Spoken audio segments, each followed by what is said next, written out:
করেন, তিনি অলৌকিকভাবে জন্মগ্রহণ করেছিলেন, তিনি মৃতকে জীবিত করতেন। এবং আমি অবশ্যই বলবো, সব ধর্মই বলে যে তথাকথিত বিচার দিবসের আগে মানুষকে একবার মরতে হবে।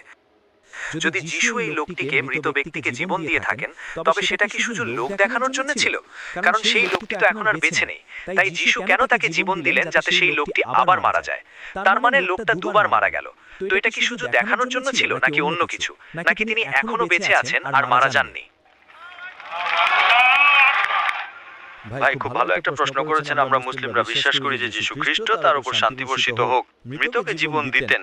তো যীশু খ্রিস্ট আলাইহিস সালাম যদি মৃতকে জীবন দেন, আর একজন মানুষ তো একবারই মারা যায়, তাহলে যীশু খ্রিস্ট আলাইহিস সালাম কি শুধু লোক দেখানোর জন্য মৃতকে জীবন দিয়েছিলেন?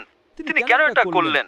আমি আপনার সাথে একমত যে একজন মানুষ একবারই মারা যায়। কোরআনে সূরা ইমরান 3 আয়াত 185 বলে, কুল্লু নাফসিন যায়কাতুল মউত, প্রতিটি আত্মাকে মৃত্যুর স্বাদ গ্রহণ করতে হবে।